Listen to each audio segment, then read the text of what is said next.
महाराज जी के आज के विशेषांक में रक्षा सूत्र परिवार के सभी सदस्यों का हार्दिक स्वागत है।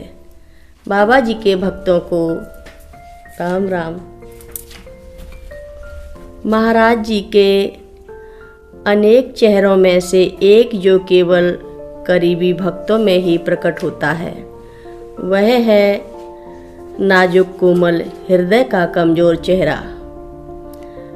दादा अपनी पुस्तक द नियर एंड डियर में कहते हैं, हमें नहीं पता कि उन्होंने अपने मीठे शब्दों, करुणामय स्पर्शों और सुखदायक मुस्कान से पुरुषों, महिलाओं और बच्चों के कितने आंसू पोंछे हैं, केवल बाबा जी ही जानते हैं। इस कलयुग का कोई भी प्राणी नहीं जानता। एक अत्यंत उदाहरण में दादा बताते हैं कि कैसे धन या संपत्ति उनके पास नहीं थी,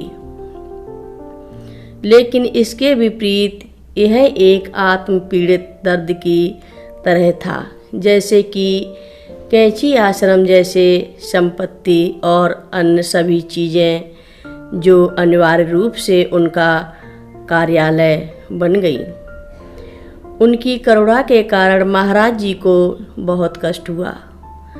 वह पूरी मानव जाति और उनके पास आने वाले सभी लोगों की पुकार सुनने से खुद को रोक नहीं सके और उनकी मदद की और किसी भी तरह से उनकी मदद की।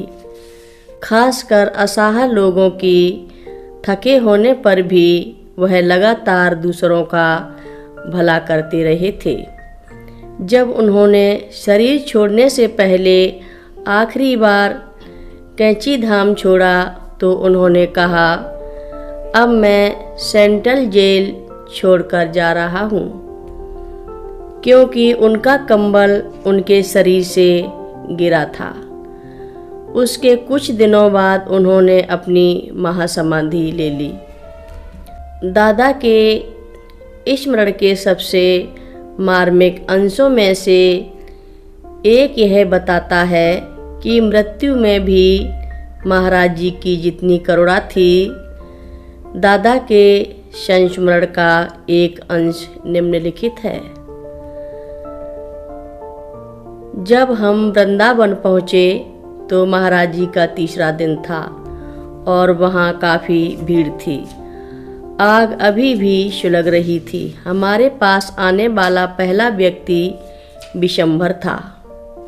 उन्होंने कहा, दादा आपने बहुत देर कर दी है। हम कल दोपहर तक आपका इंतज़ार कर रहे थे, लेकिन जब आप नहीं आए तो हमें चिता को अग्नि देनी पड़ी। यह सुनकर बेशक मेरी आंखों से आंसू आ गए।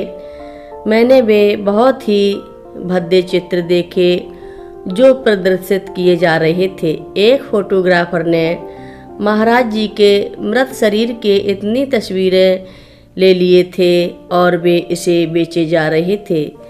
यह बहुत चौंकाने वाला दृश्य था, लेकिन मैंने सोचा, बाबा जी आप इतने दयालु और कृपालु रहे हैं और अंतिम क्षणों में भी आप मुझे नहीं भूले।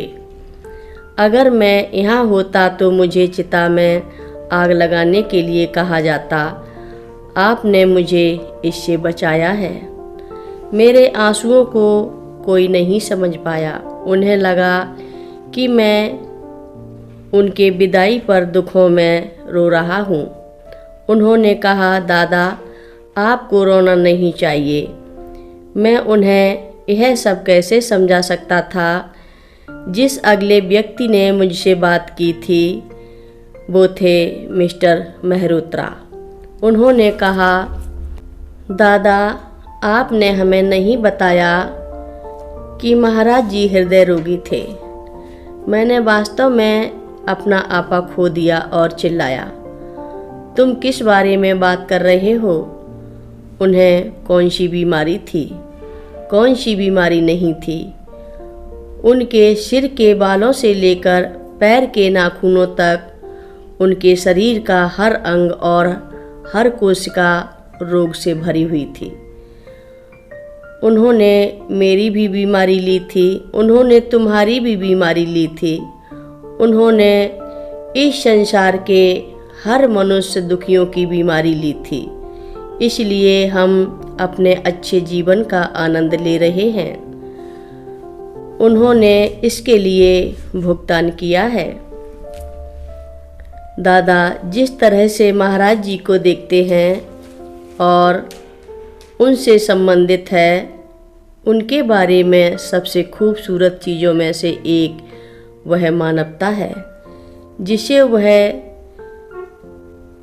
चित्रित करते हैं और उसके बारे में प्रदर्शित करते हैं। महाराज जी का अवतार होना और दिव्य होना और सब कुछ दादा और दीदी के लिए उतना महत्वपूर्ण नहीं था जितना कि साधारण प्रेम और परिवार की भावना जो उन्हें एक साथ बांधती थी। यह कई स्तरों पर प्रेरणादायक है।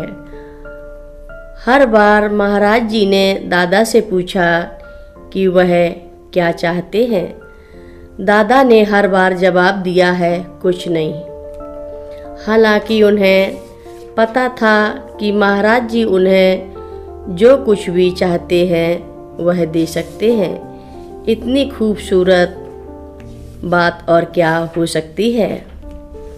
अंश के अंतिम अनुच्छेद में दादा का तात्पर्य है कि महाराज जी ने अन्य लोगों से बीमारियों और बीमारियों को अपने शरीर में ले लिया, क्योंकि वे लोगों को पीड़ित नहीं देख सकते थे। उन्हें भक्तों के घरों में एक दिन में 20 से 30 भोजन ग्रहण करने के लिए भी जाना जाता था, जहां यह माना जाता है कि उनके कर्मों को ग्रहण किया। महाराज जी ने भी सिखाया, दुख से आपको ज्ञान मिलता है। जब आप बीमार होते हैं तो आप भगवान के साथ अकेले होते हैं, शमशान घाट या अस्पताल में। जब आप पीड़ित होते हैं तो आप भगवान को पुकारते हैं। सबको ग्रहण करना और उनमें प्रभु को देखना संत की कोई आवश्यकता नहीं है। हर रोज महाराज जी की कथाएं सुनने के लिए सभी भक्तों का धन्यवाद। महाराज जी सभी भक्तों पर अपनी विशेष कृपा बनाए रखें। सभी भक्त मिलकर बोलो, नीप करोरी बाबा जी महाराज की जय बोलो।